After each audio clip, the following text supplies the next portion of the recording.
things are equal widths and heights. That's what these little equals rules means.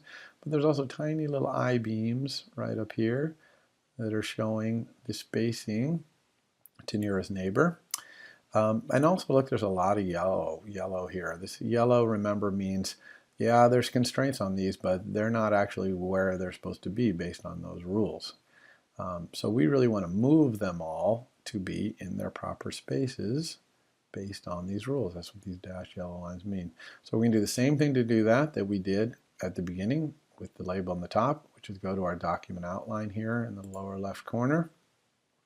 Okay, here's our document outline. When we last saw it, it only had this one label in there. And now we got all these buttons added. You can see they're all selected, and they're all selected here as well. And we've got this little yellow thing up here. Now, if this is red, okay, if you do all this and this thing is red, well, that means that you've got not just warnings that your constraints aren't in the right place, but you've got errors, usually conflicting constraints, where you've asked auto layout to enforce two rules that conflict with each other. So if you get to that red, this is not going to work. So you'll want to start over, and I'll show you in a minute how you can restart over if things are not going your way. But if it's yellow, that just means things are in the wrong place, so no problem. We click the yellow. Here's all the things that are in the wrong place. This is all the buttons. You can see they highlight as I mouse over them. And you can really pick on any one of them to fix this, because there's a nice little switch here called Apply to All Views and Containers. You don't have to click on each one and have it frame update to the proper thing. You can just click Apply to All Views and Container, and it's going to move the frame of all the buttons to fix the fact that they're in the wrong place based on their rules. So let's try that. I'm going to hit this button right here, Fix Misplacement, and it moved them all. There's no more yellow. There's no auto layout issues. Okay, all looks good here. Close our document outline. If we zoom out, we can see, wow, it spread them all out, okay, because it's obeying those rules I gave it. Okay, so let's now run this on some devices here and see what this looks like. So sure enough, on an iPhone 6, which is a pretty tall device, it's made them, you know, kind of tall and thin. So hopefully it still works. 5, enter. 69,874 times, 5 divide, maybe square root, something like that. It all seems to be working. Now, not only is it working here in this portrait mode, tall and thin, but if we go over here to this, we can rotate the device. Okay, so I'm going to rotate it left and right. I'm actually going to use the command keys to do this. So there we rotated it right, and we can see now it made the buttons spread out into this new location. Everything still works, right?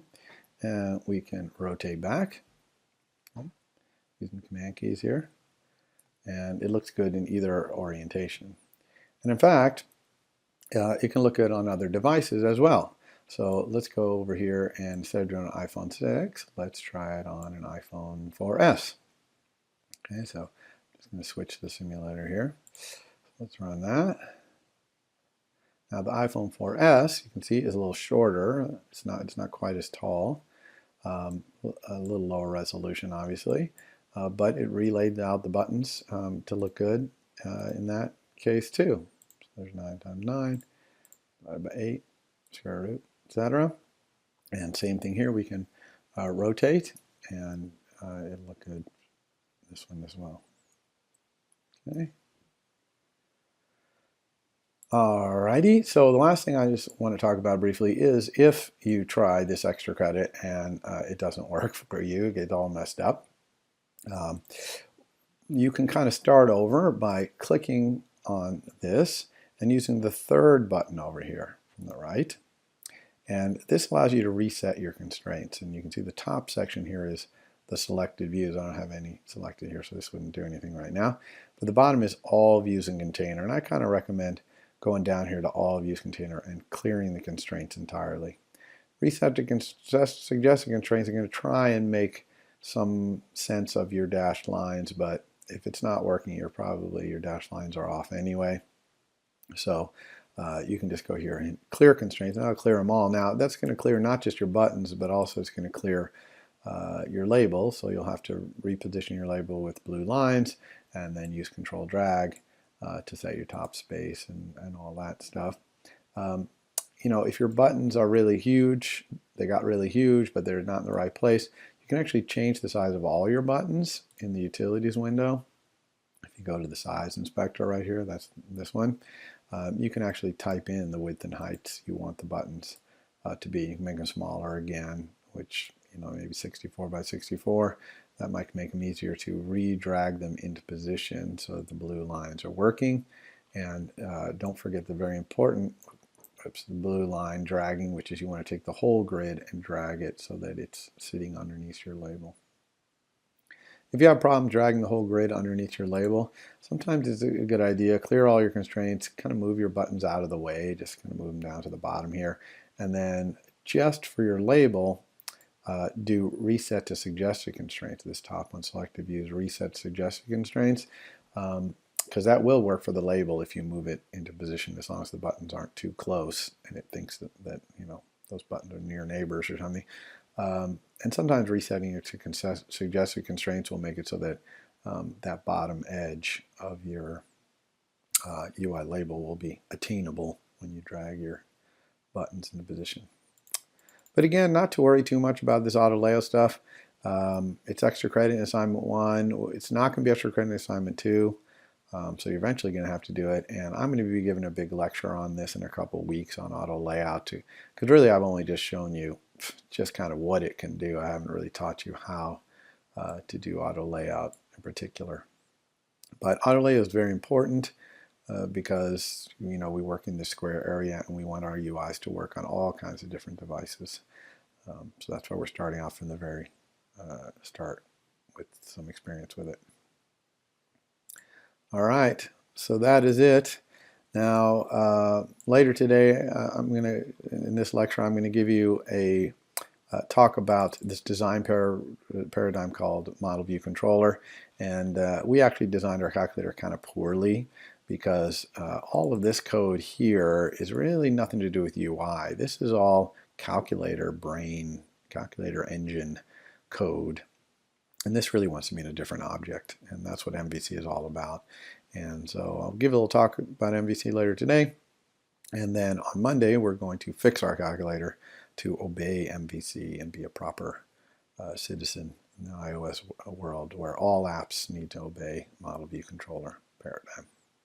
So let's try and understand, half of you said that you already know MVC or you've seen it somewhere else, so this is going to be mostly a review, but the other half of you, this will hopefully give you an idea of what MVC is all about. So MVC is basically a mechanism where we divide up all the objects in our application into one of these 3 camps, okay? So the 3 camps, on the left there you see the model. So the model camp is going to be all the objects that are what your application does. So for our calculator, it calculates, okay? That's what it does. So all the parts where we're doing perform operation and all that stuff, that's all kind of calculator stuff. That should be in a calculator object somewhere else. It shouldn't be in our controller, okay? And then the second camp is the controller. So the controller controls how the model is presented on screen. And the view is the minions, the classes that the controller is going to use, kind of like the building blocks, the Lincoln logs. I don't know, maybe that's before all of your time, but you know, the things we're going to do to build our UI, we're going to use in the view. So the stuff that's in the view is pretty generic, okay, generic UI elements. The stuff in the controller is very specific to how your UI works, and the stuff in the model is completely independent of how your UI works, okay? So doing MVC right is about knowing where things go, but also about how to communicate between these 3 camps. And so I'm going to try and summarize how the communication works between these camps. And I've used road markings. You see the double yellow line and then the dashed white line. So that's like you're driving in your car. Try to use them as I have an image for how this communication happens, where it's allowed, where it's not allowed. Okay? So let's talk about the controller talking to the model. Okay, well, going from that side of the road over to the model side is a dashed white line. In other words, you can head right across there. Probably want to look before you go, but you can go right across, okay? The controller has to know everything about the model, and it has to have complete ability to talk to the model, use its public API as much as it wants, because the controller's job is to present the model to the user using its view as its minions. So it has to have this access. So that's full unrestricted access the controller has talking to the model. This is a one-way error, one-way arrow from the controller to the model. And similarly, from the controller to the view is also unlimited communication, because the controller is responsible for using its own minions. The view is the controller's minions to lay out the user interface and all that stuff. So the controller can do anything it wants. I put that little green word outlet up there because when we have a property of a controller that points into the view, we call it an outlet. Okay, and you're going to see that in the demo on Wednesday. I'm going to say, oh, let's create an outlet from our controller to our view so our controller can talk to its view. All right? What about this communication? Model to view? Never. And why is that? 100% obvious. The model is completely UI independent. So there's absolutely no way it could talk to a view object or anyone in that camp, because the view objects are fundamentally UI objects. They're kind of generic, but they're still fundamentally UI objects. Similarly, since the view objects are kind of generic, they can't be talking to any specific model. They need a controller to interpret a model for them. Okay? So there's never any communication this way. That's why it's a double yellow line. That's why these lines are red. That's why there's fire. Okay? Never go across that line, ever. What about the view talking back to the controller? You got these generic view objects like buttons. Can they talk to the controller? Well, yes, they can, but they have to be careful because the view objects are generic. So they can't really know much about the controller. So they can only communicate back to the controller in a blind way, where they don't know the class or the thing they're talking to, and in a structured way, a way where we all agree we're going to communicate this way. Between the view and the controller. So what's an example of a structured way? Well, one is called target action. So the controller basically drops a target on itself, and then it hands out an action, which is like an arrow, to the view, and says to the view, okay, when you do what you do, like you're a button and someone touches you, or you're a slider and someone moves you, send me that action. Okay? So in this way, the generic button or slider is communicating back to the controller. It has no idea that it's a card game controller or a space game controller. It doesn't know what kind of controller it is. All it knows is that when something happens in itself, boom, it sends messages to the target. So that's a blind, simple, structured way for the view to communicate with the controller. Okay? But what about more complicated ways? Sometimes the view, things are happening in the view that are somewhat complicated, and the controller needs to be informed of what's going on, synchronizing what's happening. And one way to think about this is these words I put up here, will, should, and did. When the view is kind of like, let's say I'm a scroll view and I'm scrolling around, and I want to let the controller, somebody, know that the user just did scroll.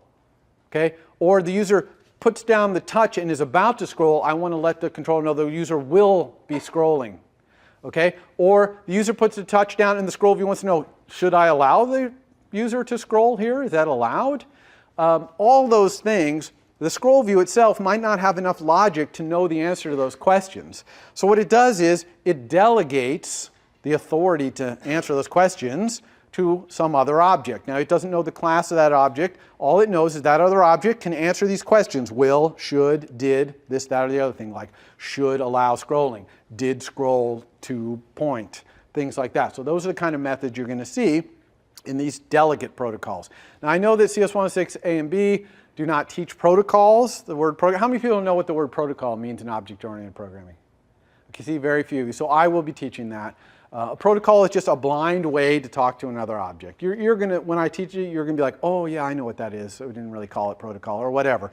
But that's how we do delegation, okay, this blind communication. Also, another important thing is that views should not own the data that they're displaying. They should not own it. In other words, it shouldn't be a property inside of them where that's the truth of that data. And the easiest example for this is all the songs in your iPod on your iPhone or your iPad, right? You might have 10,000 songs in there. So if you have some kind of generic list view in your view, you can't transfer all 10,000 songs to its instance variables and expect it to hold 10,000 songs so it can list through it. A, that would be inefficient, and B, that information, those 10,000 songs, belongs where? In the model. Okay, because your song database is a model. It has nothing to do with UI. It's just a list of songs and artists and albums and all that. It's in the model. Some controller has to look at that database and tell a view how to display all those songs. Okay, so we need that communication to happen here. And the view is displaying some sort of list, and you're touching down and you're flicking on the list and trying to see more songs. How does that communication happen? And the answer is we have another special kind of delegate, which we call a data source. Now, the data source doesn't do the will, did, should. It's going to be asking questions like count, like how many songs are there? And the controller looks in the model, 10,000. Responds to the view, there's 10,000. The view makes space internally for 10,000 things. It doesn't know what they are, moves the scroll bar indicator a little bit so that you know where it is. And then you start scrolling, flipping through it, and it starts sending the message to the controller, give me the data at line 150, next 10 items. You see what I mean? And then you flick down some more. Now it's saying 250, 10 more items.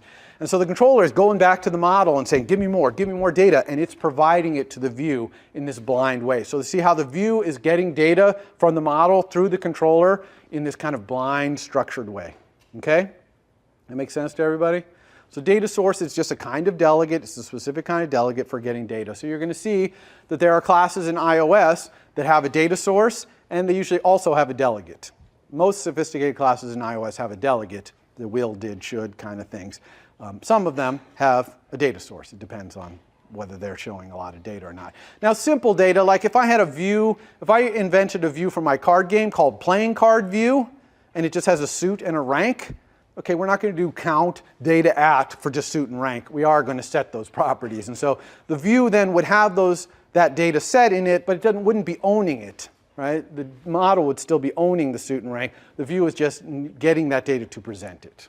Okay, so simple data we might transfer to the view, but it's merely for it to display it. Okay, this all adds up to the controller's job being to interpret and format the model data for the view. That's the controller's job. And when we do our demo, I'm going to be remarking like, oh, see, I'm writing this code. This is to make the controller perform its job, which is to take the model data and put it in using its view minions, put it on screen. Okay, that's what the controller does. What about this communication? Can the model talk to the controller? Again, obviously that's verboten because the model knows nothing about UI, so it couldn't possibly talk to a UI object like the controller. But sometimes things change in the model, and the controller needs to know about it. Okay, data changes, a database changes, or the model is some network database, and somebody changes something on the network, and it changes, and the controller needs to find out. So how do we do that communication? We do that using kind of a radio station model. Okay, so the model, a radio station concept, the model will use this concept to essentially broadcast information to anyone who's interested. Okay, and the mechanisms for doing this in iOS are called notification and key value observing, KVO we call it. And so the model can just say, oh, anytime something changes in my model, I'm just going to broadcast on my radio station. And then the controller simply tunes into that radio station. And it can find out things are changing. And when it finds out something changes, it's going to communicate via its green arrow to the model and say, OK, give me that data that changed. Right? Does that make sense? So towards the end of the quarter, we'll start seeing a little how to do notification to find out, for example, if the data in a database changes. We'll get a notification. The UI can then, controller can then go talk to the model to get the new info. Okay? Some people have asked, can a view tune into the radio station? They probably could, but you probably wouldn't want to do that. That would probably be a violation of MVC. All right, so we do this. We have all this nice communication and all these rules, and we can imagine building something simple using this. But what if we want to build a big complicated app, an app that has multiple screens on our iPhone or on an iPad? It's got 3 or 4 different areas on screen where things are happening. How do we do that? Well, we're essentially going to combine multiple MVCs, okay? Because an MVC can use as part of its view another MVC, okay? So an MVC, an entire MVC, can be one of the minions of some bigger MVC. Okay? And by doing that and cascading it down, we can build more and more complicated applications. So an example of this is you might have your calendar app, and it's showing you the entire year. And you click on a month, and now it shows you a month view. Well, a month view looks a lot different than a year view. A month view just has all the days and maybe some circle that tells you where you have an appointment on a day. And then maybe you click on a day, and now you get a day view. Okay? And the day is showing you the hours and what all your appointments are. And you click on an appointment, now you get an appointment view, and it's showing the detail of where you're going and when it is, etc. Okay? Well, each of those views, the year view, the month view, the day view, and the appointment view are their own MVCs. Okay? But you can see how the last three, okay, are used as essentially a minion of the top level view, the year view, to show more detail. Okay? So the year view, you click on a month, it's going to use the month view MVC to show more detail. So it's part of its view. Okay? So you see this also in iOS with tab bar controllers, right? You have the tab bar along the bottom, might have 4 or 5 things you can choose. Well, there's some MVC at the top has 4 pointers to 4 minions, which are the 4 MVCs that are each going to appear in a tab bar. Okay? And we'll be doing that, for example, in assignment number 2 or 3, where we'll be making a tab bar, and you're going to have to do multiple MVCs. Okay? So that basically results in a picture that looks kind of like this. All right? Where you got this MVC, and you see the purple one that's like underneath the word together there, and it points to 3 other MVCs outside of its view thing. Okay? That's how we're going to build. So that might be a tab bar controller, and those might be the 3 tabs. Okay? And each one is its own little MVC, completely independent, operates on its own, doesn't even know. It's a generic, usable, reusable view-like thing at this point. Doesn't even know that it's in a tab bar. Okay? It just knows it's supposed to do whatever it does. And so it's modular in that way. You can also see that there's no communication between there's no other arrows except for some of the models. You see some of the models are communicating with each other. You know, a big application might have a single shared model, or the models might be split off into pieces to be used by sub MVCs. Okay? But that's the only kind of communication you have there. All other communication is either the structured view communication we saw in MVC, or it's using MVCs as part of the view of another MVC. Any question about that? So we definitely don't want to be having designs that look like this.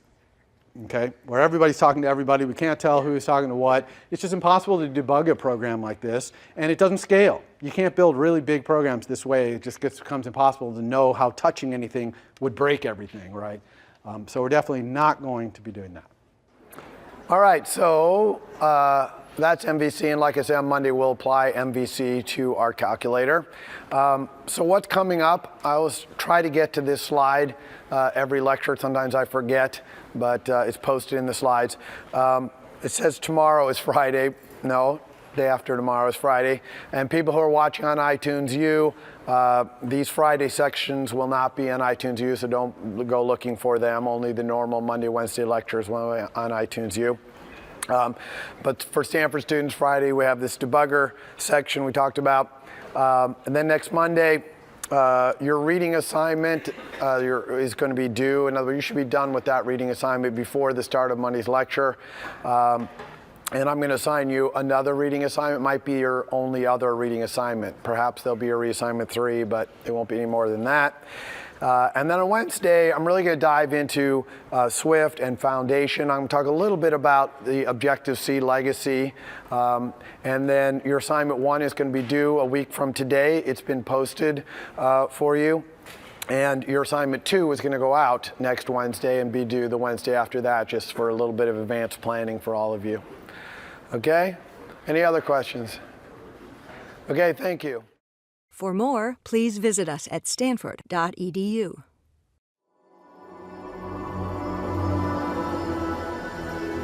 Stanford University. Okay, well, welcome to CS 193P, Winter 2015. This is lecture number 3. This is going to be all demo today. My voice is mostly recovered from last week, not 100% as you can tell, but it's getting there. So what we're going to be doing today is a demo. We're going to extend our calculator a little bit. We're going to make it more powerful. But more importantly, we're going to have it obey this MVC design paradigm. Okay? So it's a pretty good example of showing how we're going to separate the stuff into the camps here. And we're going to cover a bunch of other things, language features and stuff, as I always do. That's really the primary goal of these first 3 lectures worth of demos. It's just for you to see it in action, because you can read all you want about Swift or about iOS, but until you actually see it turning into an app, it's not real. So I'm just trying to make it real for you. I'm going to go to my last slide, because once I go to the demo, I'll forget to come back, which is just what's coming up in this class. On Wednesday, it's going to be no demo. It's going to be all slides. It's going to be one of the few lectures where it's all slides. But what I'm going to try to do on Wednesday is give you the highlights of all this reading that you're doing, okay? Because you're reading a lot of stuff, and it's sometimes hard to tell what's really important in there and what's not. So I'm going to kind of give you the highlights, and so you can get an idea of what's important. And then I'm also going to start talking about some of the foundation layer API in iOS. That's the non-user interface layer, basically, and kind of what some of the classes are in there. And then also just a little bit of how we use the language features of Swift and Foundation in iOS, so that you kind of get it's kind of next Wednesday's lecture, this is going to be your baseline lecture. It's going to kind of get you grounded in how to do all this stuff. And then next week, we'll start diving in to building more sophisticated iOS applications. Okay, I know this is kind of a whirlwind first 2 weeks. You're learning a new language, a whole new system, but hopefully by the end of this week and the end of your second assignment, which will go out on Wednesday, you'll be pretty confident that you at least have a solid ground foundation to build from. No pun intended there. There's a holiday weekend this weekend. No Friday section and no class on Monday, and so we'll resume next Wednesday. And the primary thing I'm going to do the next Wednesday, not the day after tomorrow, but the next Wednesday, is talk a little more about auto layout, because you've only just seen kind of a glimpse of auto layout so far, and I haven't even really told you how to do auto layout, and so you're kind of just fumbling around and kind of trying to reproduce what I do. So next Wednesday we'll talk about how to really do auto layout and all that. Okay, any questions before I dive into this demo? Hopefully my voice will hold out. I can already hear it starting to not hold out, but we will see. All right, so I'm going to just go to Xcode here, launch Xcode, and we're going to leave off right where we were last time in the calculator. Here it is right here. And so here's our UI. Hopefully you recognize that and you just did your homework, I hope.